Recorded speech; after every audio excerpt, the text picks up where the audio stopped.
Hal-hazırda mən Naxçıvan şəhər Qızlar Bulağındayam. Bura asidə vaxtlarınızı gözəl keçirmək üçün gəlirsiniz. Amma bir tövsiyəm vardır.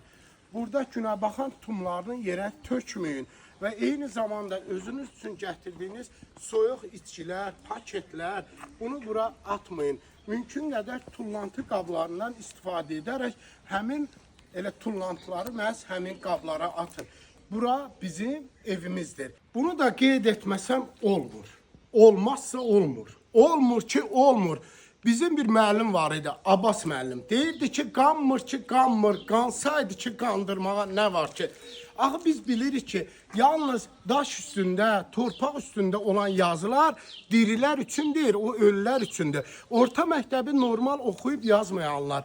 Nə oldu? İçinizdə o yazılar mı qaldı? Gəlib bax buraları yazıb məhv edirsiniz. Nə olsun? Bunu yazmaqla nə dəyişir? Axı bu bizim mədəniyyətimizin nə dərəcədə olan ölçü vahididir. Xahiş edirəm, gəlin ətrafımızı qoruyaq, zibil atmayaq, günəbaxan tumlara atmayaq, ətrafımızı təmiz saxlayaq. Tullantıları eləməz, o bəzi insanlara deyirəm, beyninizə soxun ki, tullantı qablarını atmaq lazımdır. Yazılar da buraya yazan elə bilməsin ki, hər gələn onun adını oxuyub təriflər bəhbəhlə deyəcək. Elə bir söyüşlərdə söyürlər ki, bəzən heç sənin nəslin, kökün bəlkə də o söyüşləri eşitməmişdir. Düşünün ki, qonağımız gəlir və gəzdiyirik. Görməli, gəzməli yerləri onlarla tanış edirik. Bəzən də xoşa gəlməz bu yazılarla rastlaşırıq. Həqiqətən də bir vətəndaş olaraq mənim ruhuma zədə vurur. Çox-çox xahiş edirəm.